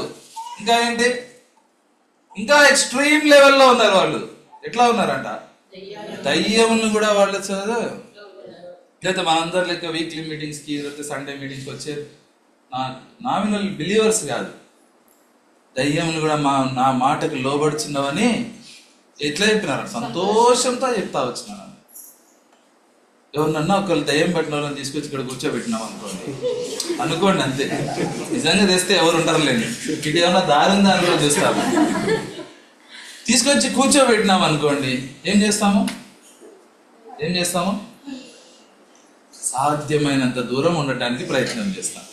ఇది కూడా నాకు ఎట్లా రీసెంట్గా అర్థమైంది. ఒకసారి ఒక 2 months బ్యాక్ అనుకుంటా, మా మందిరానికి ఒక ఇంగ్లీష్ స్పీకర్ వచ్చినప్పుడు ఆయనకి నేనే తర్జుమా చేస్తున్నా. వర్షిప్ సర్వీస్ అయిపోయింది. మాకు వర్షిప్ సర్వీస్ అయిపోయిన వెంటనే ఇమీడియట్గా within 5 minutes యూత్ మీటింగ్ కూడా ఉంటుంది. ఆ యూత్ మీటింగ్ అయిపోయాక ఉన్న వాళ్ళందరికీ అక్కడే భోజనం ఎవ్రీ వీక్. అయితే వర్షిప్ సర్వీస్ అయిపోయింది, యూత్ మీటింగ్ కూడా అయిపోయింది. ఎవరో ఒక కొత్త ఫ్యామిలీ వచ్చింది, వైఫ్ అండ్ హస్బెండ్ వచ్చారు. ఈయన తెలుగు రాదు కాబట్టి నన్ను కూడా ఉండమన్నాడు. ప్రార్థన చేస్తున్నాడు వాళ్ళు. ఈయన ప్రార్థన స్టార్ట్ చేయగానే ఆమె విపరీతంగా ప్రవర్తిస్తూ ఉంది. భయంకరమైన కేకులు వేస్తూ కింద పడిపోయి కొట్టుకుంటా ఉంది. అప్పుడు దాకా నాకు తెలిసి ఒక 60-70 మంది ఉండేవాళ్ళు అక్కడ యూత్ మీటింగ్ అయిపోయింది. ఈయన ప్రార్థన స్టార్ట్ చేసి 1 నిమిషం ప్రార్థన చేసి ఇంకా వాక్యం చెప్పడం స్టార్ట్ చేసినాడు. గద్దిస్తా ఉన్నాడు. యేసు క్రీస్తు నామంలో గద్దిస్తున్నానని చెప్పి వాక్యం చెప్తా అన్నప్పుడు నేను కళ్ళు తెరిచితే ఎవ్వరు లేరు, చుట్టుపక్కల ఎవరు లేరు. అది ఇప్పుడు దాకా 60 మందో 70 మందే ఉంటే వాళ్ళు భోజనం చేస్తున్నారు కాదు, కాంపౌండ్ దాటి బయట ఉన్నారు అక్కడ. నిజంగా ఒక్కసారి క్రియాపూర్వకంగా మన యొక్క విశ్వాసాన్ని పరీక్షిస్తే మనం ఏ స్టాండర్డ్లో నిలబడతాము? ఒక్కసారి నేను చూసరికి నేను కూడా స్టన్ అయిపోయాను. ఏది ఎవరు లేరు. ఆశ్చర్యం కదా.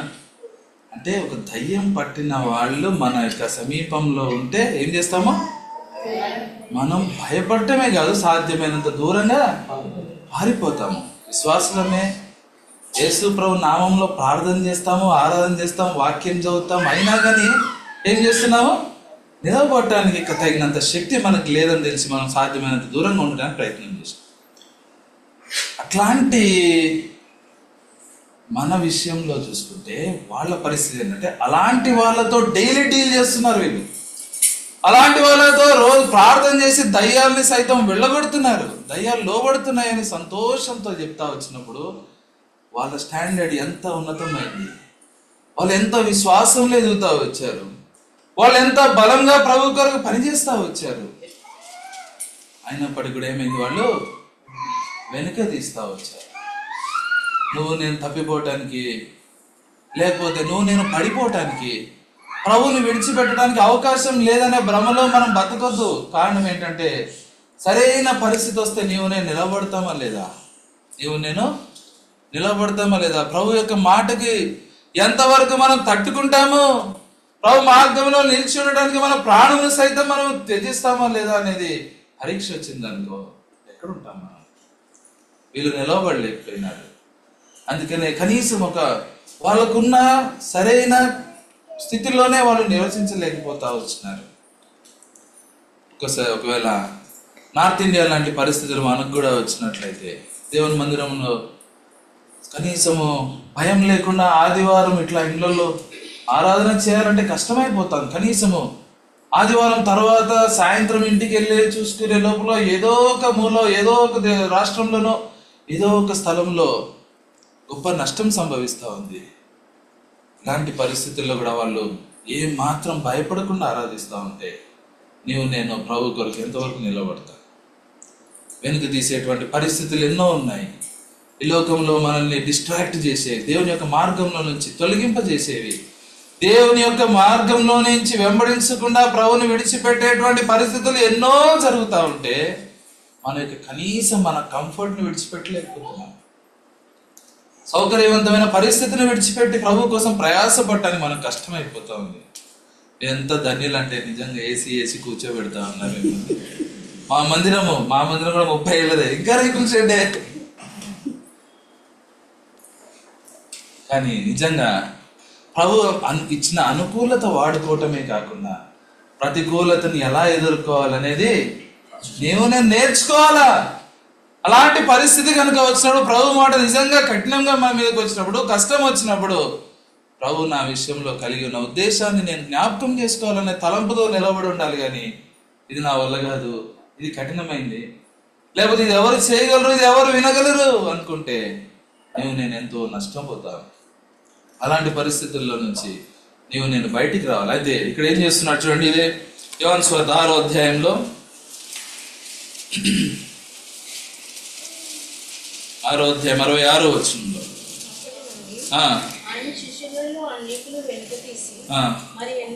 మరి ఎన్నడను ఆయనను వెంబడింపలేదు. కాబట్టి మీరు కూడా వెళ్ళిపోవాలని ఉన్నారా అని 12 మందిని అడుగుతా వచ్చినాడంట. నిజంగా ప్రభు ఎంత నిశ్చేష్టుడు అయిపోయినాడో చూడు. ఒక్కొక్కరు లేచి ఈ మాట చెప్పినప్పుడు, ఇట్లా కూర్చున్న హాల్లో బహుశా ప్రభు మాట్లాడుతూ ఉన్నప్పుడు ఒక్కొక్కరు లేచి వెళ్ళిపోతా ఉంటే 58 మంది వెళ్ళిపోతే మిగతా ఉన్న 12 మంది యొక్క పరిస్థితి ఎట్లా ఉంటుంది చెప్పండి. కనీసం 2-3 తలంపులు మైండ్లో రన్ అవుతా ఉంటాయి. బహుశా వాళ్లే కరెక్ట్ ఏమో. ఎందుకు? మన చూపు ఎప్పుడు మెజారిటీ వైపు ఉంటుంది. ఎక్కువ మంది ఏది చేస్తే అదే కరెక్ట్ అనుకుంటాం. హ్యూమన్ సైకాలజీ అట్లా చెప్తా ఉంది. ఎక్కువ మంది ఏది చేస్తే అదే కరెక్ట్ ఏమో, బహుశా వాళ్ళు చేస్తే రైట్ ఏమో అని కొంతమంది అనుకుంటారు. కొంతమంది పరిస్థితి నాలాంటి వాళ్ళు లేద్దామా వద్దా, లేస్తే ఏమనుకుంటారో, కూర్చుంటే ఏమనుకుంటారో, అటు లేవలేనట్టు కూర్చోలేని పరిస్థితి. కొంతమంది ఏమైనా సరే ఏం చేయను, నేను వాళ్ళతో వెళ్ళను, నా ప్రభువుతో నేను నిలబడతాను. ఇలాంటి పరిస్థితుల్లో మీరు కూడా వెళ్ళాలనుకుంటున్నారనే క్వశ్చన్ మార్క్ ఉంది అక్కడ. ప్రభు ఎంత దీనంగా, ఎంత బాధపడుతూ అడిగినాడు ఆ ప్రశ్న అనిపిస్తుంది చూడండి. మీరు కూడా వెళ్ళిపోవాలని ఉన్నారా అడగగా సీమోను పేతురు, ప్రభువా ఎవని వద్దకు వెళ్ళుదము? నీవే నిత్య జీవపు మాటలు గలవాడవు, నీవే దేవుని పరిశుద్ధుడవని మేము విశ్వసించి ఎరిగి ఉన్నామని ఆయనతో చెప్పాను. ఒక్కడు లేచినాడు. ఇప్పుడు మీరు కూడా వెళ్ళిపోవాలని ఉన్నారా అని వాళ్ళని అడుగుతా వచ్చినప్పుడు ఒక్కడే మాట్లాడుతూ 12 మందిని స్థిరపరచడానికి, 12 మందిని బలపరచడానికి ఒకే ఒక్కడు లేచి నిలబడి, ప్రభువా మేము ఎవరి వద్దకు వెళ్ళగలము, నీవే నిత్య జీవపు మాటలు గలవాడవు, నీ దేవుని పరిశుద్ధుడు అని మేము విశ్వసించాము, ఎరిగి ఉన్నాము. మేము కేవలం నమ్మటం మాత్రమే కాదు, మేము విశ్వాసం ఉంచడం మాత్రమే కాదు, మా పర్సనల్ ఎక్స్పీరియన్స్ తో మేము ఎరిగి ఉన్నాము. నువ్వు ఎలాంటి వాడవో, నువ్వు ఎలాంటి పరిస్థితుల్లో మమ్మల్ని నడిపిస్తా ఉన్నావో. ఈ మధ్యాహ్న కాల సమయంలో ప్రభు బలలో పాలు పొంది నువ్వు ఇలాంటి అనుభవం మనకు కూడా కలిగి ఉండాలా. నీవే నిత్య జీవ మాటలు గలవాడు, నువ్వు దేవుని పరిశుద్ధుడు అని మేము కేవలం విశ్వాసంతో నమ్మటం మాత్రమే కాదు, పర్సనల్ ఎక్స్పీరియన్స్ తో మేము మా డైలీ లైఫ్ లో ఎక్స్పీరియన్స్ చేయగలుగుతున్నాము. మేము చూస్తున్నాము నీ విశ్వాసంతో మమ్మల్ని ఎలా నడిపిస్తున్నావో, మమ్మల్ని ఎలా కాపాడుతున్నావో, ఈ యొక్క 22 సంవత్సరాల యొక్క కప్పు కింద మమ్మల్ని ఎలా పెంచుతా వచ్చినావో, ఎలా మమ్మల్ని పోషిస్తా వచ్చినావో, ఎలాంటి పరిస్థితుల్లో మమ్మల్ని జ్ఞాపకం చేసుకుంటా వచ్చినావో, వీటన్నిటి విషయంలో ప్రభువా మేము ఎవరి వద్దకు వెళ్ళగలం, ప్రభువా మేము ఎవరి వద్దకు వెళ్ళలేము. కారణం ఏంటంటే నీవే నిత్య జీవ మాటలు వెళ్ళి. ఈ పేతురు తనతో పాటు 12 మందిని బలపరుస్తా వచ్చాడు. ఈ మధ్యాహ్న కాల సమయంలో నీ విశ్వాస్యత చేత, నువ్వు ఆత్మీయంగా బలపరచడం ద్వారా, దేవుని యొక్క వాక్యం వినటం ద్వారా, దేవుని యొక్క బలలో పాలు పొందడం ద్వారా నీ తోటి వారిని, నీ సంఘం వారిని నువ్వు బలపరచాల్సిన బాధ్యత నీ మీద ఉంది. నీ పక్కనున్నవాడు నిన్ను బట్టి ధైర్యం పొందాలా. ఈ విశ్వాస్యతలో కొనసాగించడానికి ఎంత స్థిరంగా ఉన్నాడు. ఈ నా సహోదరుడు ఎంత స్థిరంగా ఉన్నాడు, నా సహోదరు ఎంత ధైర్యంతో ఉంది. ఎన్ని పరిస్థితులు ఎదురైనా సరే నేను కూడా అలాంటి పరిస్థితుల్లో నిలవబడతాననే ధైర్యంను నేను మన పక్క వారికి, మన తోటి వారికి తీసుకురావాలా. దురదృష్టం ఏంటంటే ఈ దినాల్లో పక్క ఉన్న వాళ్ళని కనీసం మనము పలకలు పట్టింపే లేదు. కనీసం ఎడం పక్క తిరిగితే చేయగలపాలేమో అని కుడిపక్క అటు చూసి అటే వెళ్ళిపోతున్నాము. కారణం ఏంటి? కారణం బాధ్యత లేదు, బాధ్యత రాహిత్యం. ఎవరితో నాకు అనవసరం, నేను బాగున్నాను బస్ కథ అంతే. లేదా ఈ యాటిట్యూడ్ మనలో ఎంతవరకు పాతుకుపోతా ఉంది?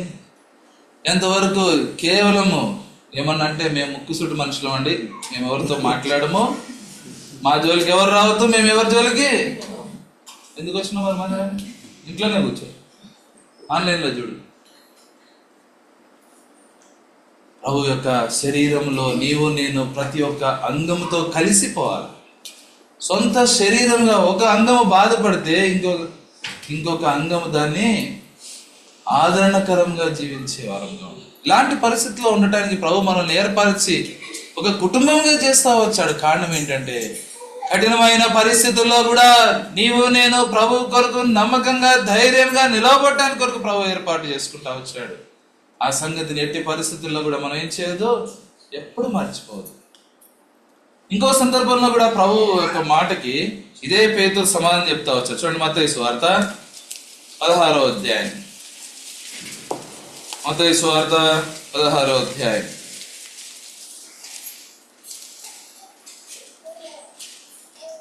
మత్తయి సువార్త 16వ అధ్యాయము 13వ వచనం.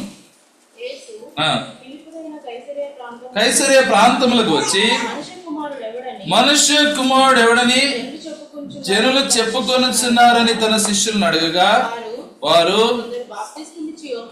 బాప్తిసమిచ్చి యోహాననియు, కొందరు ఏలియా అనియు, కొందరు ఇర్మియా అనియు, లేక ప్రవక్తల్లో ఒకడనియో సార్ ఏం చెప్తున్నారు ఇక్కడ? ప్రభు కైసరియకు వచ్చినప్పుడు, ఆ ప్రాంతంలోకి వచ్చినప్పుడు ఆయన అక్కడ ఉన్న వారిని అడుగుతున్నారు, మనుష్య కుమారుని అంటే ప్రభు గురించి నా గురించి జనులు ఏమని చెప్పుకొనుచున్నారని అడుగుతా వచ్చాడు.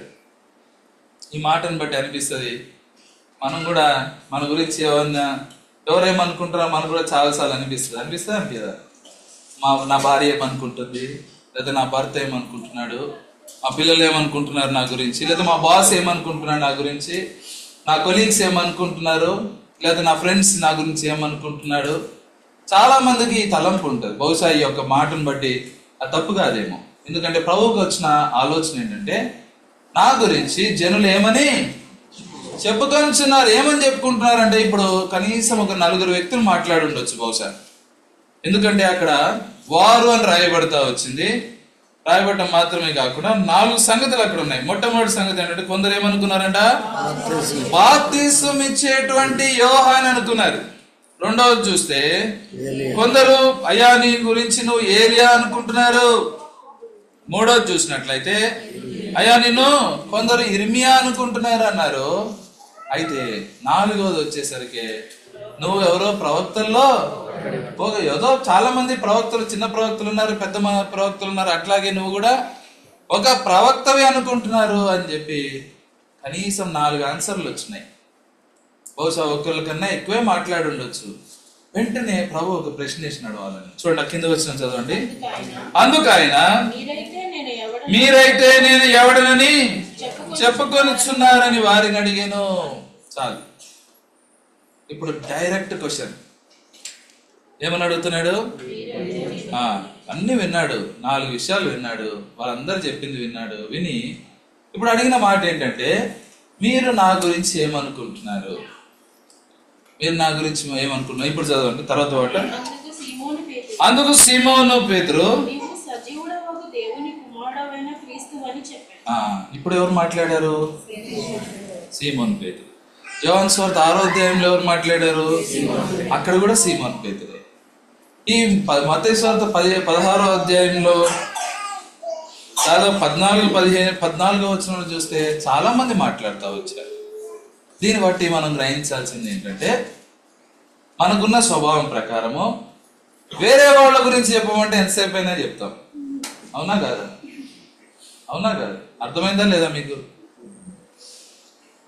వేరే వాళ్ళ గురించి చెప్పమంటే ఆపకుండా అరగంట అయినా చెప్తాం. అదే నీ గురించి నీ సాక్ష్యం చెప్పాను అనుకో, నోరు పెగులుతుందా? ఇప్పుడు వద్దులే అంకుల్, వచ్చే వారం చెప్తా. ఈ వారం నాకంత నడిపింపు రావట్లేదు. ఎక్కడి నుంచి రావాలి నడిపింపు? అవునా కదా? కాబట్టి వేరే వాళ్ళ గురించి, వేరే సంగతుల గురించి, మనకు సంబంధం లేని గురించి అది నెగిటివా పాజిటివా లేకపోతే యూనివర్సలా ఏం అవసరం లేదు. ఎంతసేపు అయినా మాట్లాడతాం. ఇక ఆపు అన్నా ఆపలేము, కష్టం. ఒక్కసారి మన ఫ్లో స్టార్ట్ అయిందంటే ఇక కష్టం ఇక ఆపటం. కానీ అందుకని నా గురించి మీరేమనుకుంటున్నారంటే, వ్యక్తిగతంగా నేను బలలో చేయి వేయకముందు ప్రభువుకి మనం చెప్పాల్సిన జవాబు ఇది. ప్రభు గురించి ఏమనుకుంటున్నాం మనం? ఏదో కేవలం ఆదివారము దేవుని మందిరానికి వచ్చి వెళ్ళిపోతే చాలు అనుకుంటున్నామా? ప్రభు కోసం ఏమన్నా చేయాలన్నా, ప్రభు కోసం ఏమన్నా ప్రయాసపడాలన్నా, సాక్షాత్ మనం ఉన్న స్థలంలో ఏమన్నా చేయాలంటే అన్నీ విడిచిపెట్టి, ఫ్యామిలీ, జాబ్ అన్నీ విడిచిపెట్టి ఏదో చేయమని కాదు. నీకున్న కాలింగ్ ఏంటి? నీ పిలుపు ఏంటి? ప్రభు నీ విషయంలో నీకున్న తలంపు ఏంటి? నీకున్న భారం ఏంటి? బాధ్యత ఏంటి? దేవుని ఇంట్లో పని చేయట, శుభ్రపరుట, సిద్ధపరుటతో కాకుండా ఇంకా చాలా పనులు ఉంటాయి బయట. నువ్వు సాక్షార్థంగా ఎలా జీవిస్తుంటున్నావు? నీ ఇంటి దగ్గర కానీ, పనిచేసే స్థలంలో కానీ, చదువుకునే దగ్గర కానీ, లేకపోతే మన యొక్క బంధువుల దగ్గర కానీ, లేదా నువ్వు ఒంటరిగా ఉన్నప్పుడు కానీ, ఎలాంటి వైఖరి, ఎలాంటి పరిస్థితుల్లో నేను ప్రభు బిడ్డలుగా సాక్షార్థంగా ఉంటున్నాము? అది చాలా ఇంపార్టెంట్ మన జీవితంలో.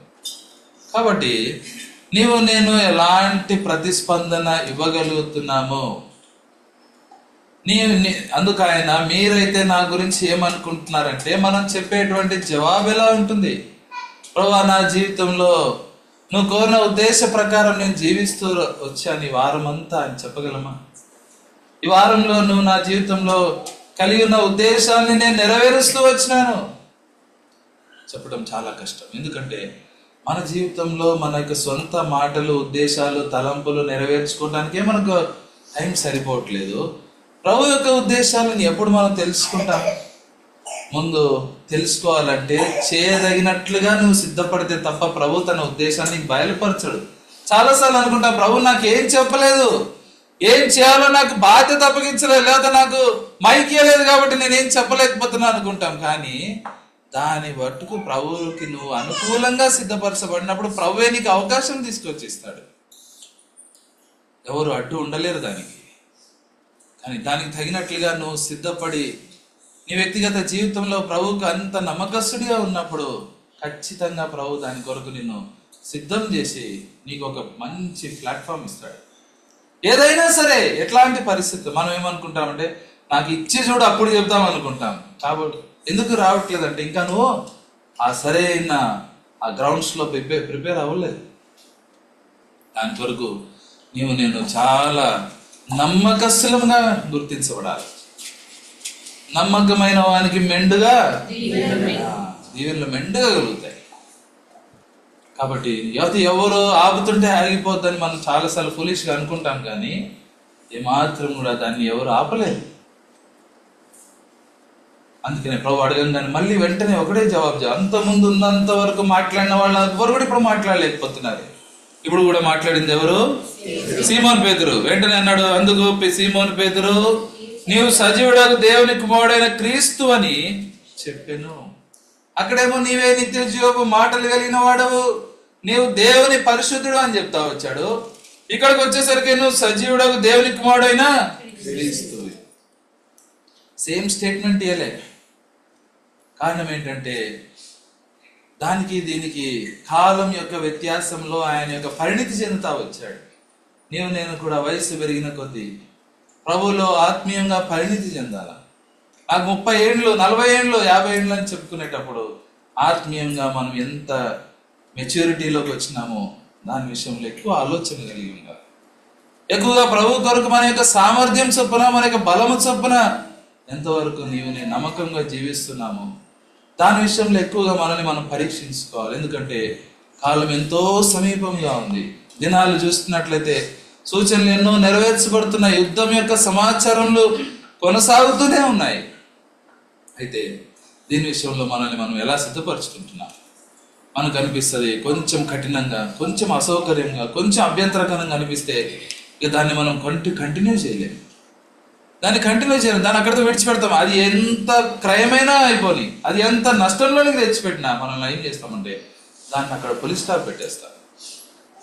దానివల్ల ఎంతో నష్టపోతున్నాం. దానివల్ల చాలా కష్టంలోనికి ఎంత ఎంత ప్రయాసం గుండా అన్నా పోయటానికి ఇష్టపడుతున్నాం, కానీ దేవుని యొక్క మాటలు వినటానికి ఏమాత్రం కూడా ముందుకు వెళ్ళలేకపోతున్నాం. కానీ ఇక్కడ పేతురు అయితే ఎవరు విడిచిపెట్టినా సరే నీవు నేను ప్రభువు కొరకు నమ్మకంగా జీవించాలనే ఒక తీర్మానాన్ని, వర్తమానాన్ని ప్రభు మనకి ఇస్తా ఉన్నాడు. సజీవుడకు దేవుని కుమారుడు అయినా క్రీస్తు, నువ్వు చనిపోయినా తిరిగి లేస్తావు, నీతో పాటు నేను నిరంతరము జీవిస్తాననే నిరీక్షణ ఆయన కనపరుస్తా వచ్చాడు. సజీవుడకు దేవుని కుమారుడు క్రీస్తు. క్రీస్తు అందుకని వెంటనే ప్రభు ఇచ్చిన ఆన్సర్ చూడండి, 17వ వచనం. సీమోను బరియోనా, నీవు ధన్యుడవు, పరలోకమందున్న నా తండ్రి ఈ సంగతులు నీకు బయలుపరచనే కానీ నరులు నీకు బయలుపరచలేదు. ఇది చాలా ప్రాముఖ్యమైనటువంటి మాట. ఎవరు బయలుపరిచినారంట? పరలోకమందున నా తండ్రి నీకు బయలుపరచనే గాని నరులు అని ఫుట్ నోట్ లో ఏం రాసింది? రక్త మాంసములో నీకు బయలుపరచలేదు. కాబట్టి శరీర సంబంధంగా మనం ఎంత కాలము శరీరమును ఆస్పదం చేసుకొని జీవించిన ఏటి ఆత్మ సంబంధమైన సంగతులు మనకు బయలుపరచవు.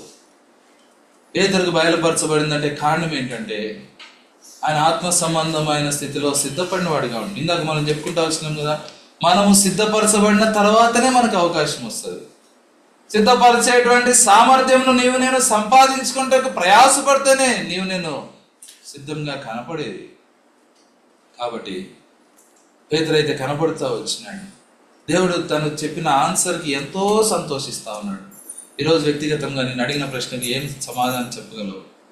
మీరైతే నా గురించి ఏమనుకుంటున్నారు? మీరేమనుకుంటున్నారు? ఇంకా ప్రవక్తల్లో ఒకడు అని అనుకుంటున్నారా?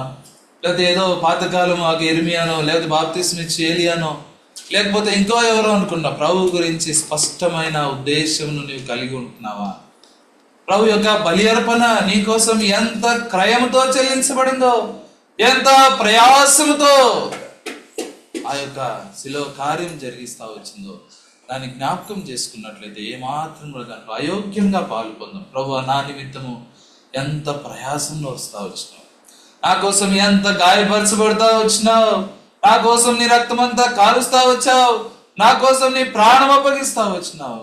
దాన్ని నేను వ్యర్థం చేయను, అయోగ్యంగా పాలు పొందను. నా యొక్క ప్రతి పరిస్థితుల్లో అది ఎంత కఠినమైనా సరే, ఎంత కష్టమైనా సరే నీ మార్గంలో నడుచుటకు నేను ఇష్టపడతానని నేను అటువంటి తీర్మానంతో ముందుకు వెళ్ళే వారంగా ఉండాలి. తీర్మానం లేకుండా ఆత్మ సంబంధమైన జీవితము గురి లేకుండా ప్రయాణించినట్లయితే ఏమాత్రం కూడా ఆ యొక్క డెస్టినేషన్కి రీచ్ అవ్వటానికి సరైన మైల్ స్టోన్స్ లోకి మనకి కనపడవు. ఏదో ఆదివారం వచ్చింది లేకపోతే ఆ పండగ వచ్చిందో అట్లా అలాంటి క్రైస్తవ జీవితంలో జీవించినామంటే మనం ఎలా గ్రో అవ్వాలో అది మనకు కనపడదు. సరైన డెస్టినేషన్ పెట్టుకోవాలి, కొన్ని మైల్ స్టోన్స్లో పెట్టుకోవాలా. చాలాసార్లు చదువుకునే వాళ్ళు కానీ ఉద్యోగాలు చేసేవాళ్ళు కానీ మంచి మంచి ఆ యొక్క గోల్స్ పెట్టుకుంటారు. నేను 5 years కాగానే ఈ స్టేజ్కి రీచ్ అవ్వాలా, ప్యాకేజ్ ఇక్కడ ఉండాలా, లేకపోతే PhD కంప్లీట్ చేయాలా, లేకపోతే ఇంకో స్టేజ్లో ఉండాలా. ఇవన్నీ ఫిజికల్గా మంచిగా ప్లాన్ చేస్తాము. లేకపోతే ఒక 5 years, నెక్స్ట్ 6 yearsలో ఏం కొనాలా? మంచి 6 meter లెంత్ ఉన్న కారు కొనాలనుకుంటారు. GST 30% అయినా పర్వాలేదు అనుకుంటాం. మరి స్పిరిచువల్ స్టాండర్డ్లో మనం ఏం చేయాలనుకుంటున్నాం? ఎప్పుడన్నా అనుకున్నావా? ఎప్పుడన్నా నెక్స్ట్ జనరేషన్ నేను లీడ్ చేయాలా, నెక్స్ట్ జనరేషన్లో నేను ప్రభు కోసం నమ్మకంగా ఉండాలా, లేదా ప్రభు కొరకు నేను నమ్మకమైన సాధనంగా పనిచేయాలా? ఇవన్నీ అనుకోవట్లేదు కాబట్టి మనం ఇంకా సౌకర్యవంతంగా ఉండటానికి ఇష్టపడుతున్నాం. ఎంత ప్రయాసమైనా సరే ప్రభు కొరకు నమ్మకంగా జీవించడానికి నీవు నేను సిద్ధపడాలనే తలంపు రాకపోతే వాళ్ళలాగా నీవు నేను వెనుకంజ వేసినట్టే. వాళ్ళు అనేకులు వెనుకకి ఎట్లా తీసినారో మనం కూడా అనేక సార్లు వెనుకకు తీసే వారంగా ఉంటున్నాం. కాబట్టి ప్రభు యొక్క పాదం చేత చేరువద్దాం. ప్రభు నా జీవితంలో నువ్వు ఎన్నో మేళ్లు చేస్తా వచ్చినావు, ఎంతగానో నీ వాక్యం వినిపిస్తా వచ్చినావు. దైవ సేవకుల ద్వారా, వర్తమానికుల ద్వారా నీ యొక్క మాటలు విన్నప్పుడైనా కఠినమైన వాటిగా త్రోసి వేస్తా వచ్చాను. ఆత్మీయమైన జీవితంలో కొనసాగింపు లేక, ఫలభరితమైన విశ్వాస జీవితం జీవించలేక కేవలం నామకార్థంగా జీవిస్తా వచ్చిన. కనీసం ఈ దినం నుంచైనా నువ్వు నా కొరకు పడినటువంటి ప్రయాసాన్ని జ్ఞాపకం చేసుకుని నీ రక్త మాంసముల యొక్క విలువను నేను తెలుసుకున్నవాడిగా నమ్మకంగా నీ కొరకు జీవించడానికి పేతురు వలె కేవలము నేను మాత్రం స్థిరపడటానికి కాదు, నా చుట్టుపక్కల ఉన్న వాళ్ళని, నా సంఘం వాళ్ళని, నా స్నేహితులను, నా కుటుంబంను స్థిరపరచడానికి నేను ఒక సాధనంగా వినియోగించబడటానికి నన్ను బలపరచనేటువంటి తీర్మానం చేసుకున్నట్లయితే ప్రభు ఖచ్చితంగా మనల్ని బలపరుస్తాడు. అటువంటి తీర్మానంతో మనం ముందుకు వెళ్ళాలి.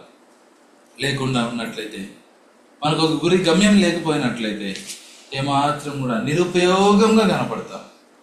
చాలా ఇళ్లలో స్టోర్ రూమ్ ఉంటుంది, ఉంటుందా? స్టోర్ రూమ్ కానీ లేదా ఒక బాక్స్ కానీ పెడతాం. ఏం చేస్తాం? పనికిరాని అన్ని తీసి ఏం చేస్తాము? తోసే ఇదా స్టోర్ రూమ్, రీసైకిల్ బిన్ వేసే. అందులో ఎప్పుడన్నా కావాలంటే ఏం చేద్దాము? ఎప్పుడన్నా సంవత్సరానికో 2 ఏళ్ళకో మళ్ళీ ఏం చేస్తామో పండగ రాగా మొత్తం దుడుస్తాం, మంచిగా చింతపండు వేస్తాము, మళ్ళీ తీసిపోయి ఏం చేస్తాం? డస్ట్ పట్టడానికి అందులోనే పెడతాం. కాబట్టి అట్లా ఉండద్దు. అలాంటి పరిస్థితుల్లో పనికిరాని వారంగా ప్రభు ఇంట్లో ప్రభు దృష్టికి మనం కనపడద్దు. ఎక్కడ చూసినా ఏ పరిస్థితుల్లో అయినా అన్ని సిచ్యువేషన్స్కి, అన్ని ప్లేసెస్కి మనం ఒక సూటబుల్ పర్సన్ లాగా కనపడాలి. ఏదైనా చెయ్యి, ఎలాంటి పరిస్థితుల్లో అయినా కానీ ఫలానా సహోదరికి ఫలానా సహోదరుడికి ఈ పని అప్పగిస్తే అందులో ఫిట్ అయిపోతాడు అంతే. అట్లా ఉండాలి. అట్లా నేను ఉండడానికి సిద్ధపడతాం. ఇంతకాలము కాలయాపన చేసినట్లయితే, వృధాగా పోనిచ్చినట్లయితే ఎందుకు పనికి రాకుండా అయిపోతాం. ఇంకో భాగం చదువుతా వచ్చిన మత్తయి సువార్త 17వ అధ్యాయం, అది మనం ముట్టుకునే లేదు, ముట్టుకుంటే 2 అయిపోతుంది. కాబట్టి మనం పరీక్షించుకుందాము. ప్రభు చిత్తమైతే దాని విషయంలో మళ్ళీ ఒకసారి చూద్దాం. దాన్ని అండి మోకాళ్ళ మీద వద్దాము.